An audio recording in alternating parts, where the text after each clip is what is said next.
All right, folks. Welcome to this presentation on all things NRCS or Natural Resource Conservation. What's the last word? Service?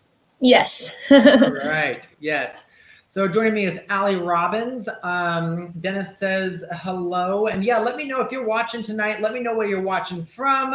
And if you do have questions, feel free to just drop those in the chat and we will get to those after we go through the presentation. So welcome. Amy's asking, did it start yet?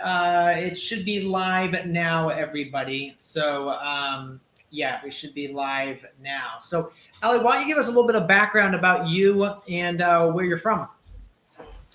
Yeah, so my name is Aly Robins. Thanks for watching, everybody. And I live in Montana. I grew up on a ranch outside of Helena and a beef cattle ranch. And so I started with the NRCS about 3.5 years ago.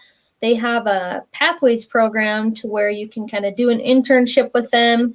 And then if you like it, you can go full time with them. So it's a pretty cool program. And I really enjoyed it. So now I'm in Dillon, Montana, and I'm a range specialist. So I do a lot of work with producers on grazing management, if they need help with water infrastructure or fence, anything like that. So that's kind of what's mostly in my neck of the woods, a lot of cattle and grazing. So not a lot of crop. But yes, out there it's just wide open range, right? Mm-hmm. Yep.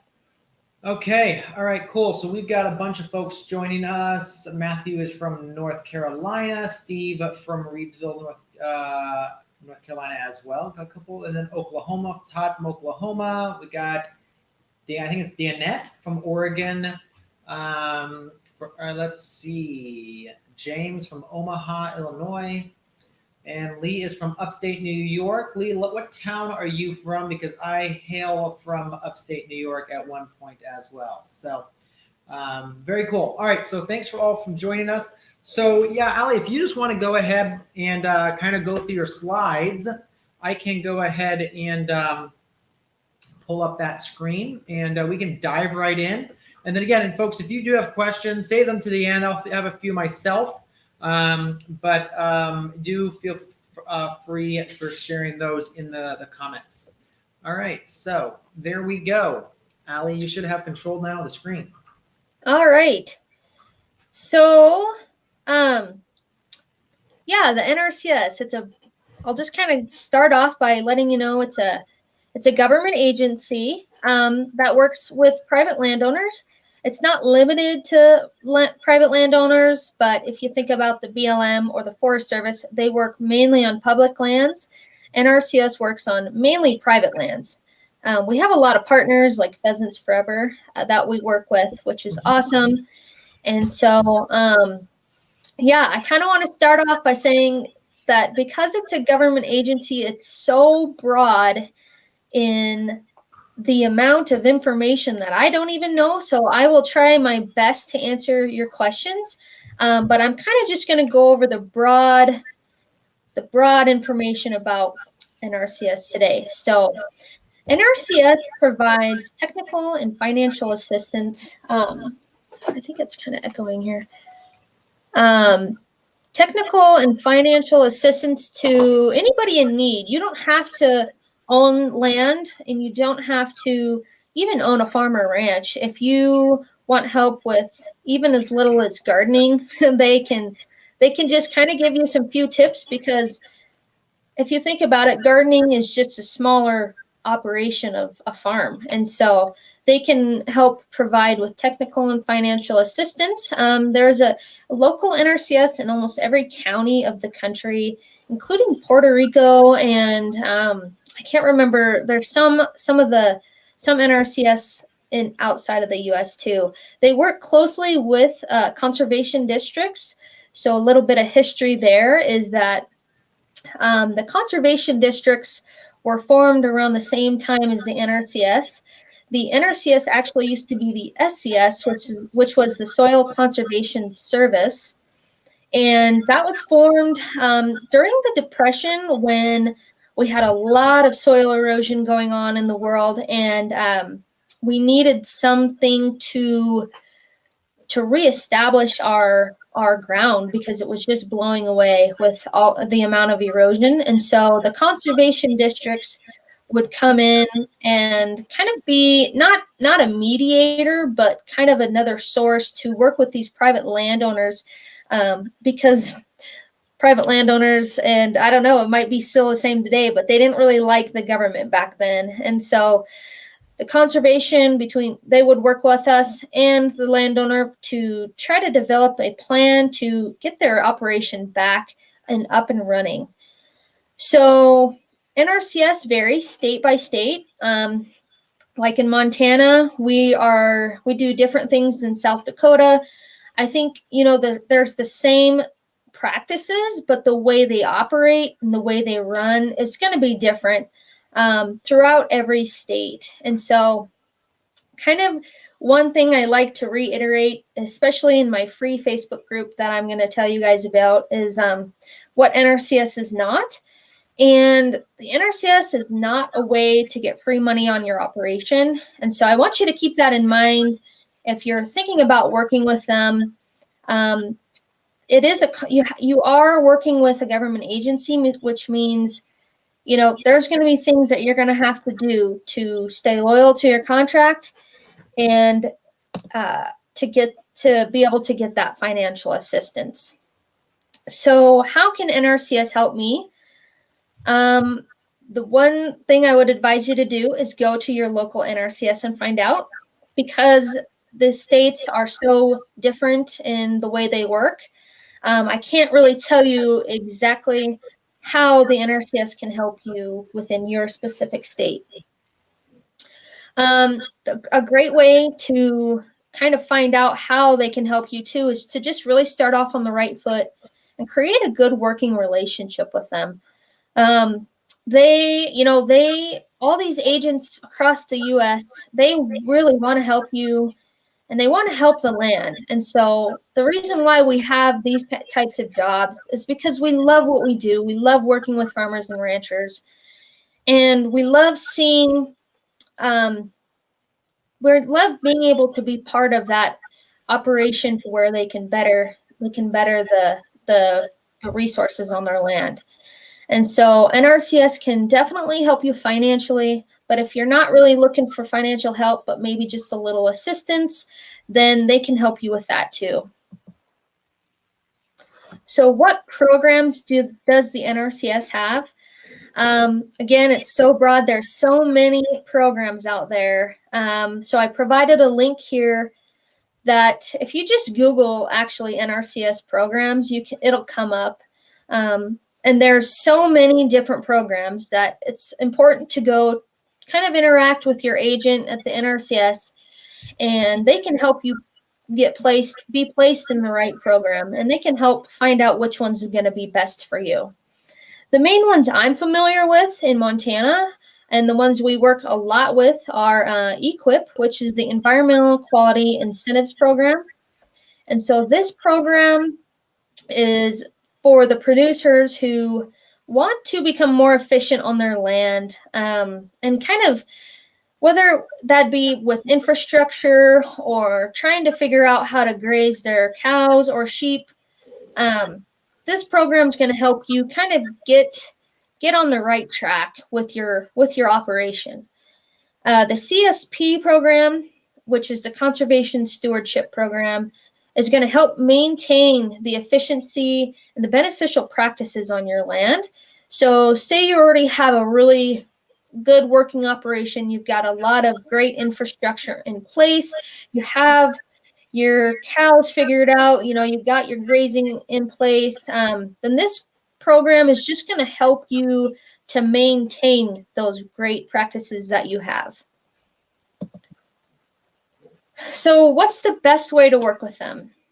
Again, I'm going to emphasize going in and just finding out who they are, getting to know them, and just kind of finding out what their goals are and sharing your goals too.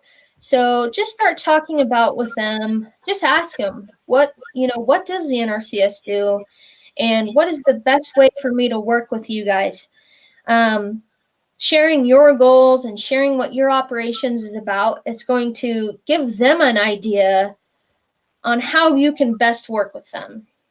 If you end up getting in a contract with them, which is great, then I want you to really know what is exactly that's expected of you and what's exactly expected of the NRCS, right? Because I think a lot of where things can go wrong is the producer just doesn't know that they were supposed to do that, or that simply that they were supposed to document this, how many cows they had throughout the summer, things like that. So they are going to have exactly what you need and exactly what's expected of you to be able to pay you financially. And so if you can follow through and be loyal to your contract that you signed, right? Because we never made you sign it, then that's the best way to work with them and to have the best outcome, and to not have it be butting heads all the time and being frustrated. So that's the best way to work with them, is just really understand what you're getting into, what contract you're signing. Not that it's just another paycheck. So you can ask yourself before you start working with them or before you sign the contract, am I willing to be open-minded and work alongside the NRCS agent?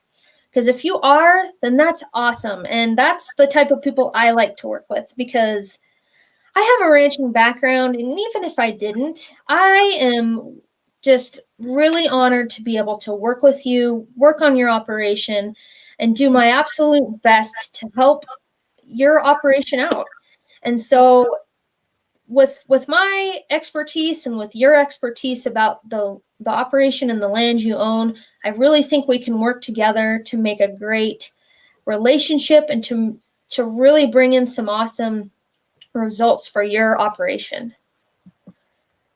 So a lot of the times, people are in a contract and they become frustrated with the NRCS, whether it's the agency as a whole or the agent that they're working with.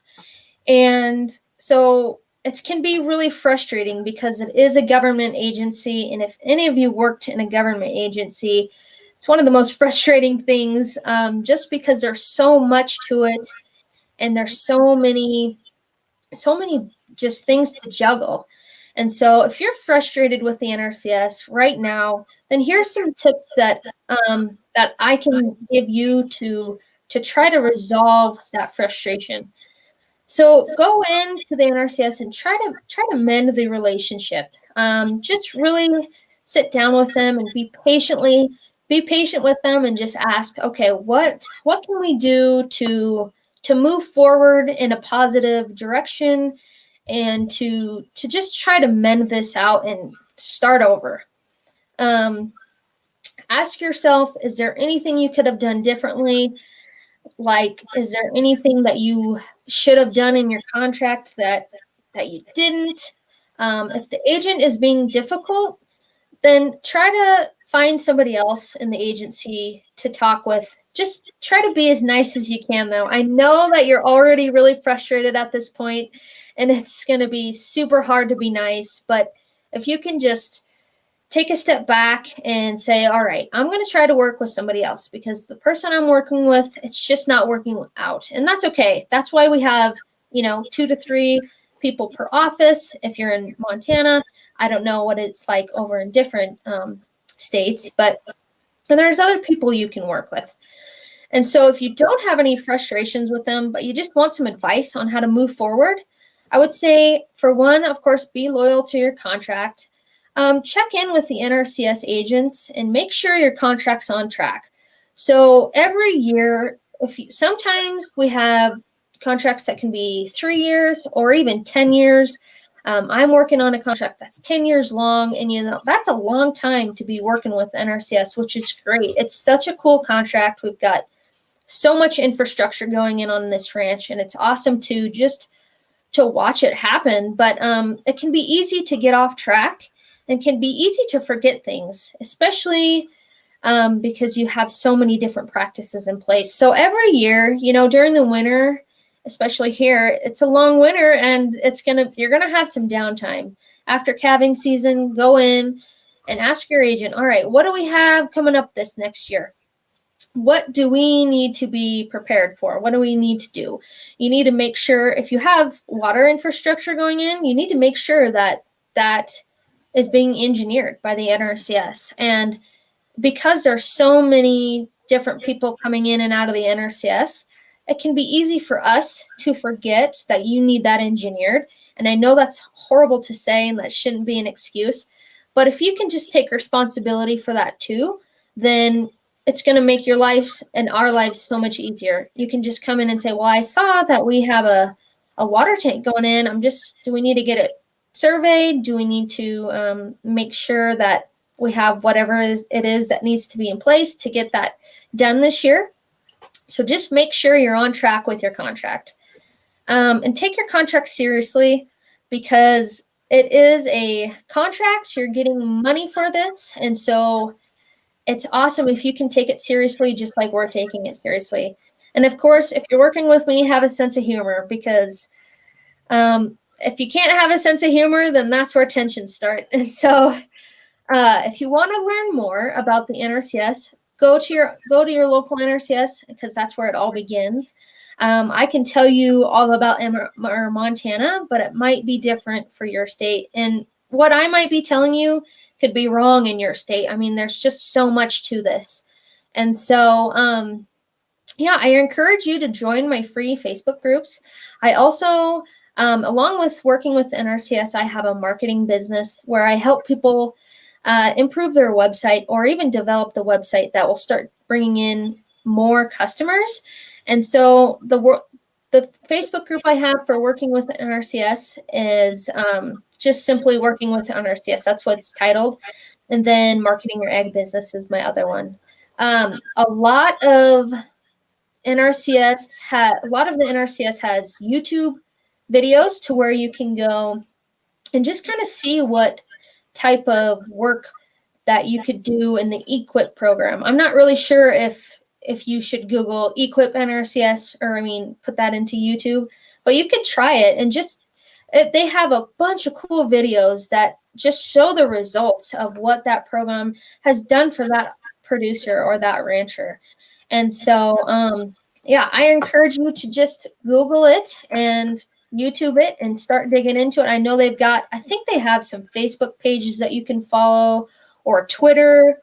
I know they're active on Twitter.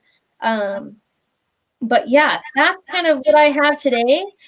I know it was kind of short and sweet, but there's so much to it that I just kind of wanted to give you the broad overview. And so, thank you, Michael, for having me today. And thanks for everybody for watching.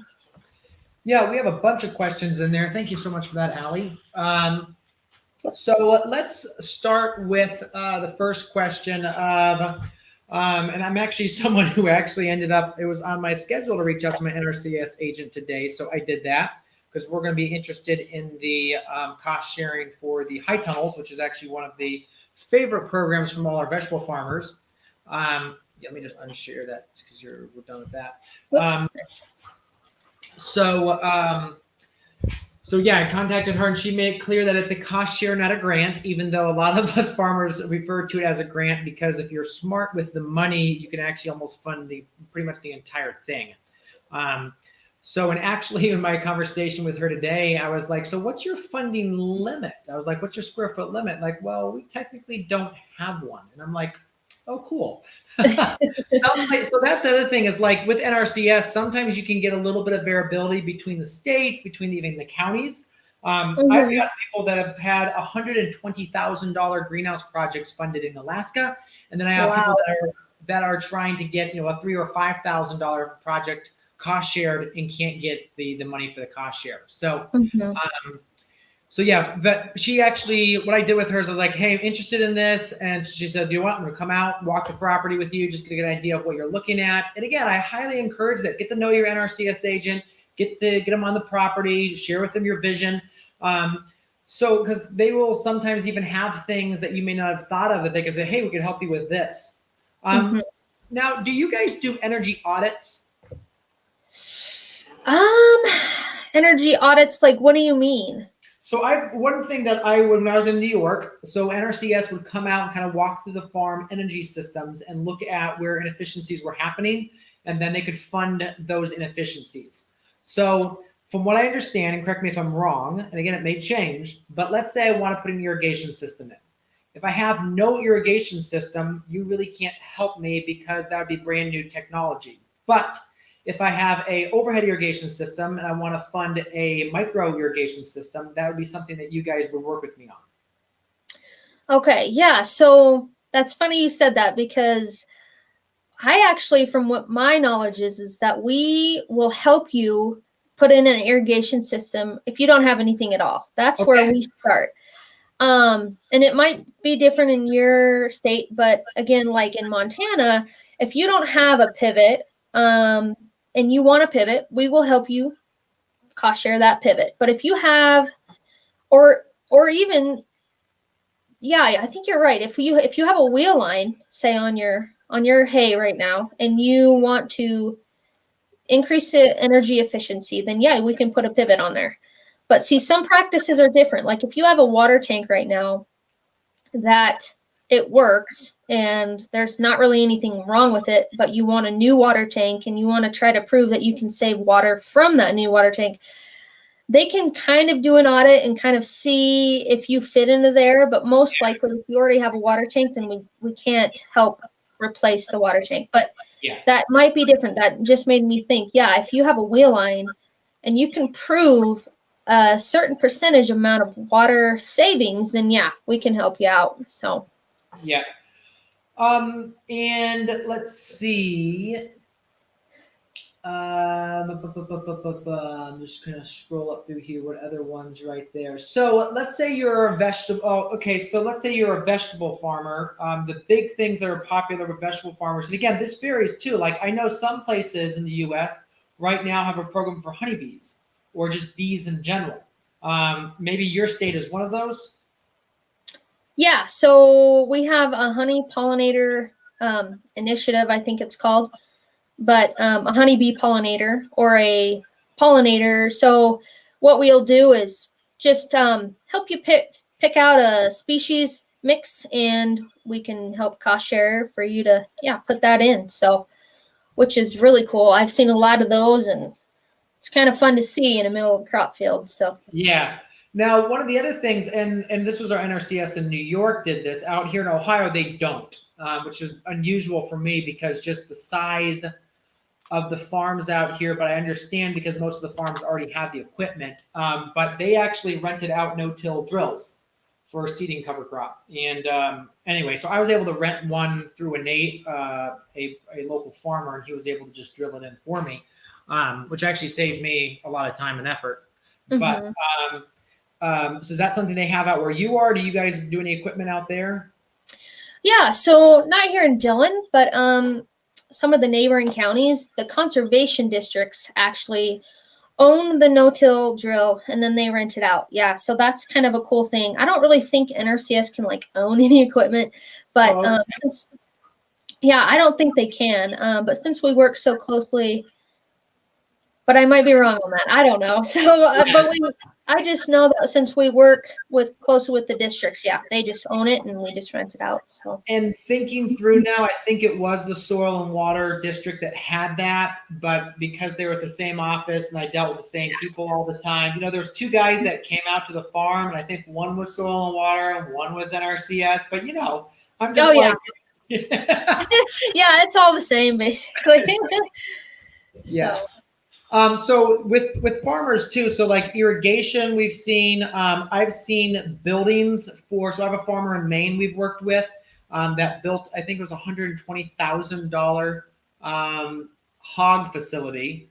And the reason he got that funded is they looked at the runoff from the hogs being in the outside conditions. And so being under cover would have captured those nutrients. So again, it tied back to efficiency, and in this case, it was preserving nutrients and preventing runoff, and so that's why it was getting funded. Mm-hmm.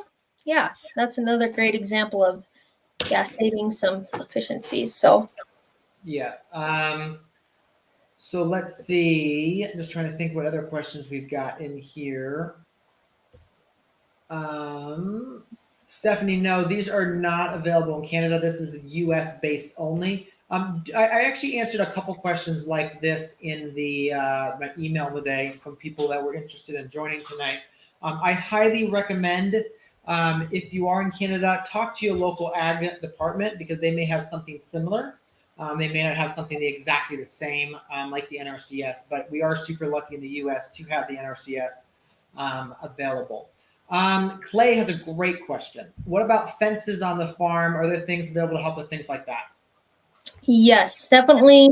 Fencing is, if you can prove that, you're going to, I'll just give you an example in Montana. So we have huge pastures, sometimes 10,000 acres.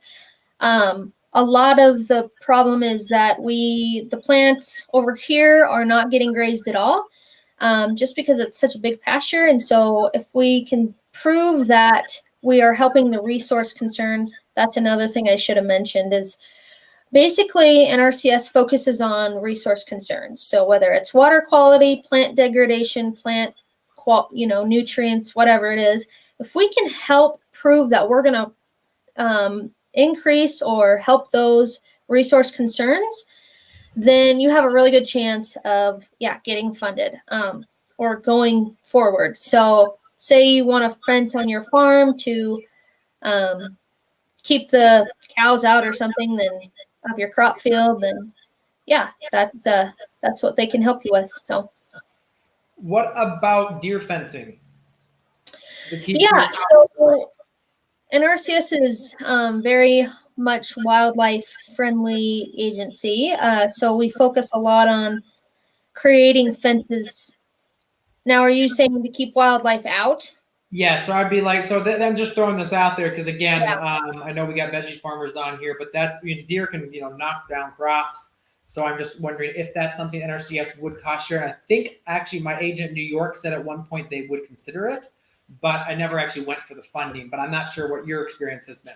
Yeah, so mainly out here it's to do wildlife friendly fencing to have them go over or under. But I'm sure if they're damaging your crops and you just have a area you need to keep them out, then I'm sure they would. You'll have to go after for sure. Yep. Yeah, no, and so this farm we just bought, we actually now own all the land we'll be on. So this is something where, and I think the other thing too is, that's the other thing. Talk about the level of control you have to have. So obviously, if you're renting ground, they're probably not going to be not excited about funding stuff on there, correct? Yeah, so it depends on the states again, but in my experience is if you can prove that you're going to be able to lease that land, I think it's for the next 5 years. Okay. You have to have a pretty good control of the land because if you don't, and say you're renting it and you're like, well, I'm not sure if I'm going to be able to rent it next year, then they're not going to probably go for that. But yeah, we definitely help with, obviously, if you own the land, but even if you rent it, because a lot of out here, we have people rent BLM and Forest Service. And so we can sometimes help with infrastructure on their ground, just because it's going to help. Essentially, it's going to help the private landowner on his private ground because say it's taking some pressure off of his ground. So I mean, it can vary, but we definitely want to help on leased ground too. So talk to us about what cost share means. So that means they're going to cover a percentage. What is usually the percentage? So in my experience, it's around 50%, 25 to 50, sometimes even more. For instance, if you can, so we just give you a base rate, right? So for fencing, it might be $1.92 a foot flat rate, whether you do it yourself, whether you get a contractor, whether you have a really expensive or a cheap fence. We're only going to do that because it's easier for us. We don't have to keep collecting receipts, and it's just a nightmare that way. And so basically, we will give you a set amount, and if you have extra money and you want to buy more fence or you want to do whatever you want, then, you don't even have to tell us. Just do whatever you want. Yeah. Yeah. So, I mean, that's the cool thing. Like, I know farmers that some state, it depends on your state. Like one state was giving $10 a square foot for high tunnels. So that means that they were giving for 3,000 square foot high tunnel, they were giving you a check for $30,000. Now, it really depends on how that's distributed. That's not distributed up front. Usually that's distributed after the project's been inspected. Yeah. So, unless you request some money up front, then we don't, you have to go through a lot of paperwork to do that. But so basically you have to provide the funding up front for that high tunnel. So say you get a loan or whatever, and then once it's certified, say the day it's done, you can ask your NRCS agent to come out. They'll certify it. You'll get paid, within the next 2 weeks. Yep. Yeah, so like right now we're looking at our tunnel, we're looking at probably outlaying around $50,000 for the entire build out. I'm sure it's going to go up because we haven't added an excavation on that. But, then and usually the NRCS just direct deposit, because we did that before. It's literally just like within a week or 10 days, all of a sudden the money just shows up in your account. Yeah. But the beautiful thing is, because the NRCS has done this so many times, the banks are really willing to loan because they know that money is going to come in. So really, I had a friend of mine who was trying to finish up a project and he needed another $20,000. So he called his bank up, and literally later that day, that $20,000 was sitting in his account because the bank knew that the NRCS was going to come through and pay for it. It wasn't some, complicated business plan. The money was ready to go. Amy, it really depends. I've seen $10, I've seen $5.70, I've seen $7. It all comes down to whatever state you're in. So you need to work with your local state, your own little thing. And so what I said earlier is sometimes people can get the entire project paid for. And so let's say you're in a state that does a little bit of a higher reimbursement, as long as your tunnel comes in under the cost of that, they'll still write you the check for whatever their cost share is saying that it is. So even if your comes in at $5 a square foot and they give you $6, they're still going to give you $6 a square foot. Mm-hmm. And there's no size requirements. All sizes matter according to the NRCS.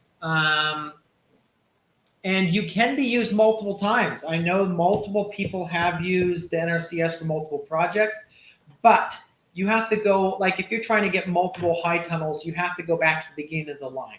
So if there's 10 people looking for it, you get funded, they're going to go through either 9 and then they'll get back to you unless you have some sort of higher criteria. And talk to us a little bit about criteria, because there's some advantage points if you're a beginner farmer, if you're a woman in minority or in business. Yeah. So there's many different kind of criteria that you have to have. I don't even remember now, but I want to say you have to make under $1 million or something. Oh, yeah, that's one of those requirements. I think yeah. I know about that. So you can't be a billionaire if you want to get some money from the NRCS, but yeah, there's beginner farmer rancher, and a lot of people in this state use that because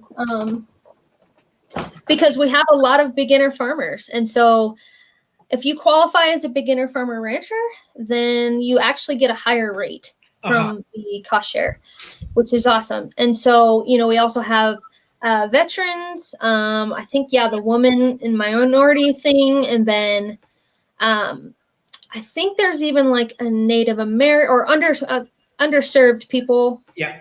I don't know the exact definition, but yeah, they have that probably on their website too. But yeah, that's kind of the criteria you have to make. Yeah. I think it's Denise was asking $1.99. It was $1.92 per foot of fence. I think you threw out the number. Yeah. And again, you have to talk to your local NRCS agent, because everything depends on very, very regional for all this stuff as well. So yeah. For high tunnels, it's anywhere from, I've seen $5 up to $10 a square foot.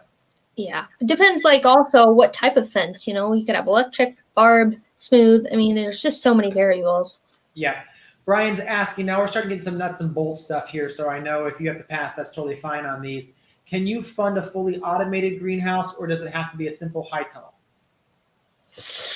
I am not sure on that one. See, in Montana, we usually just do high tunnels. I don't think we have ever done a greenhouse, but So with that, what I understand, and again, this can change because when I put up my tunnel, they did not allow water or electricity to the tunnel.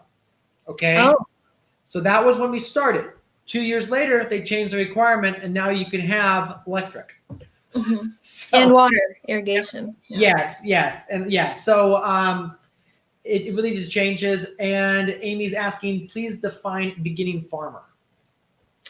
So a beginning farmer is, I believe, if you haven't owned an operation within the last 10 years, I think that's what, it's something to do with if you've owned your operation or you haven't owned an operation like less than 10 years, then you qualify.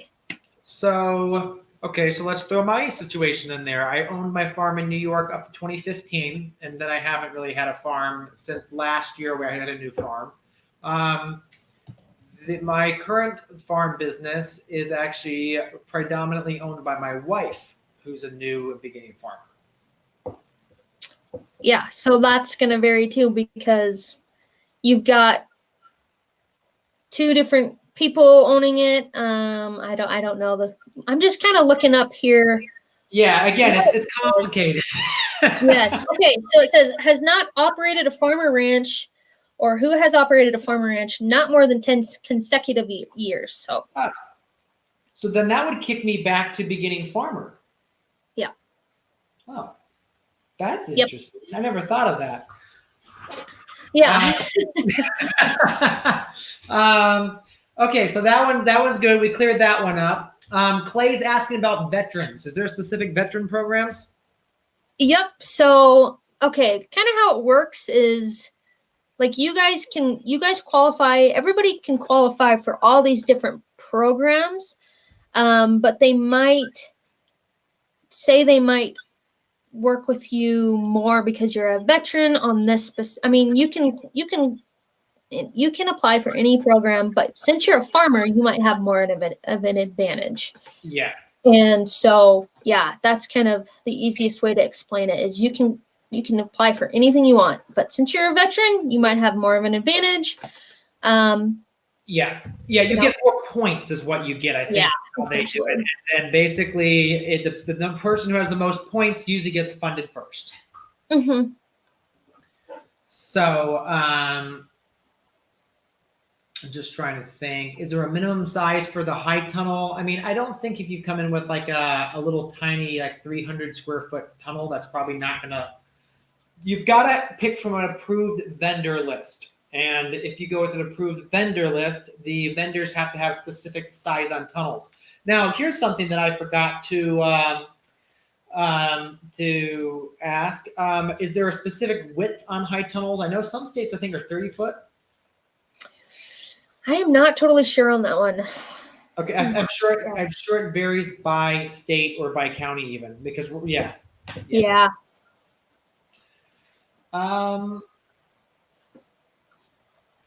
All right, folks, if you have any more questions, drop that into the chat. I'm just going to go back up through here and make sure we didn't miss anything.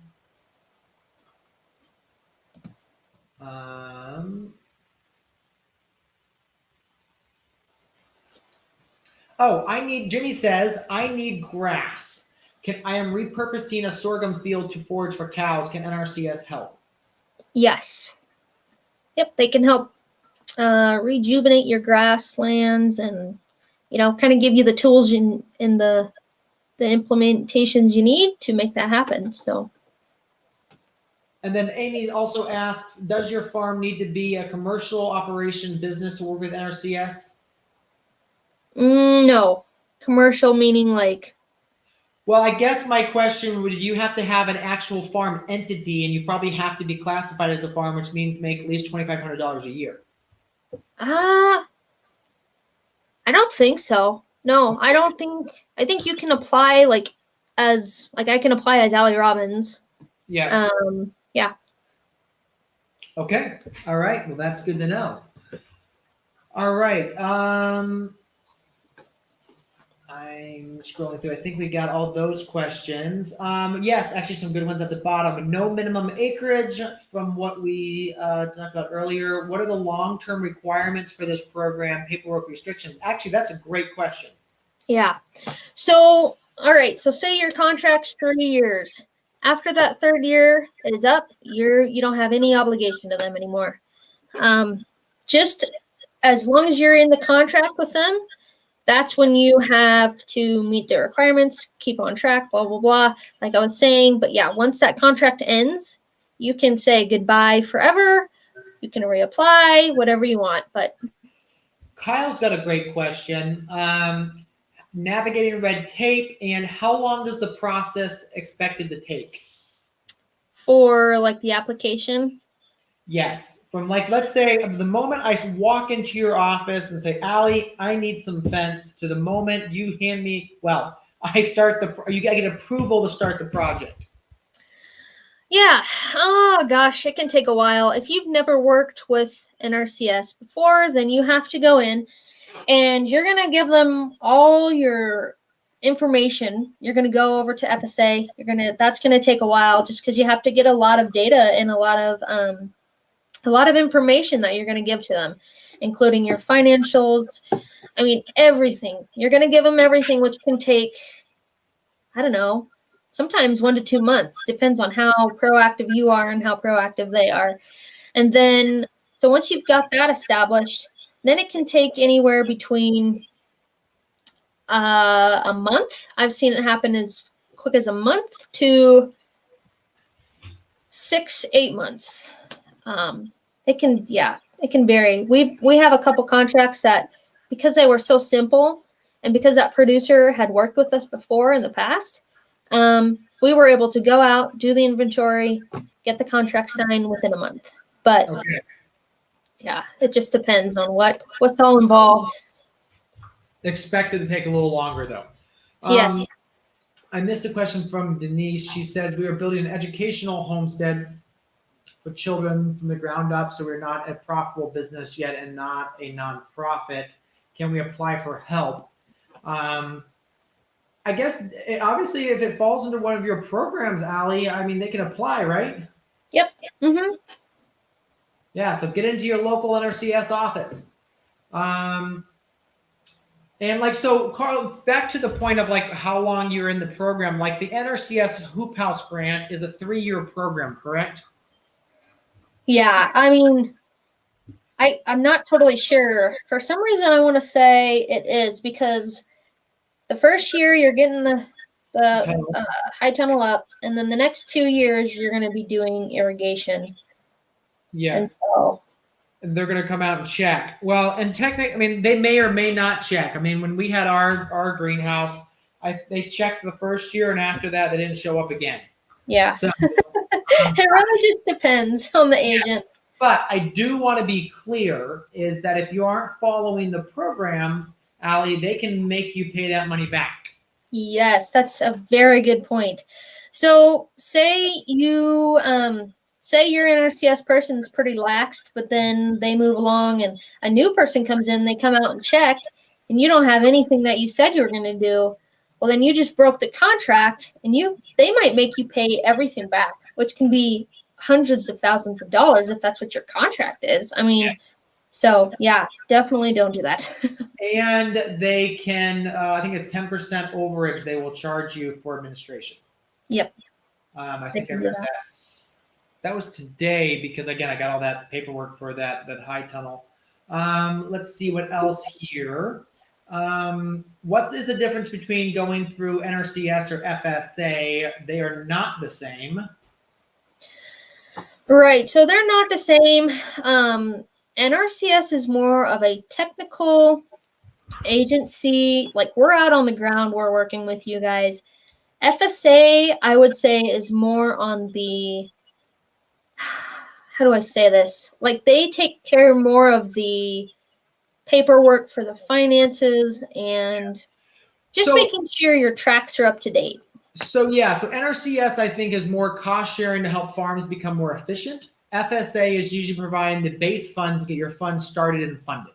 Yes. So Yep. I need to build a walk-in cooler. NRCS probably won't fund that, but I can go apply for an FSA loan, which is probably a very low percentage, like maybe 2% or 2.5%, but I will definitely have to pay that money back. Yes. Yep. It's a good way to put it. If you're an employee of a USDA, does that rule you out of the services? Nope. So say I have a ranch and I want some fence, then a neighboring county is going to have to work on it. I'm not allowed to work on it. Aha, gotcha. So and that's the cool thing is literally there's usually an office in every single. Actually, passed the office today. I had to go out and pick up that. So yeah, what about land clearing to start a farm? Is there funding for that? Is Lonnie is asking. Land clearing, like for brush. I'm assuming. Yeah. I don't know. There might be. So in Montana, we have what's called conifer encroachment. So we've got a bunch of trees encroaching. I mean, I guess you can kind of say that's land clearing. But yeah, I don't know. You'll have to go ask for sure. Yeah. But again, it could be regional too. Like you in your area have problems with conifers. Yes. Here we just have honeysuckle, and they may not have a program directly related to that honeysuckle.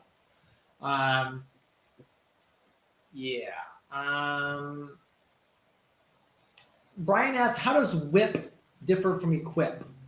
I don't even know what WHIP is.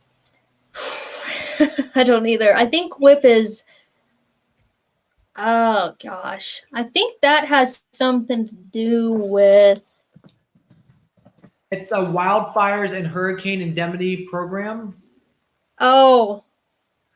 So if you have a hurricane, they'll pay disaster relief. Yeah, that's probably. Yeah, so Brian, that would be for like a natural disaster. Equip is more for farm efficiency. Carl asked, would hay making equipment be included with rangeland improvement? The equipment, I don't think so, because it's not really tying back to benefiting the land, if that makes sense. But you never know. You can go ask, I guess. Yeah. Again, talk to your local agent, develop a relationship. Again, they want to make sure you're not going to be abusing the thing either. So they just don't want to see you go get for free money. So I do know like a farmer locally to us got literally hundreds of thousands of dollars, and he owned his own construction company. So everything he did himself. And literally the NRCS money was the only thing that kept that farm in business for years, because he was using his people to do, they would bid out for a brand new bunker for manure storage at $120,000. Then he would do it for $30,000 and pocket the 90. Yep. And I talked to the guys about that, and they're like, "There's nothing we can do." We're like, it's a bona fide, legit project. We inspected it afterwards, and it passed the standards, so that it is what it is.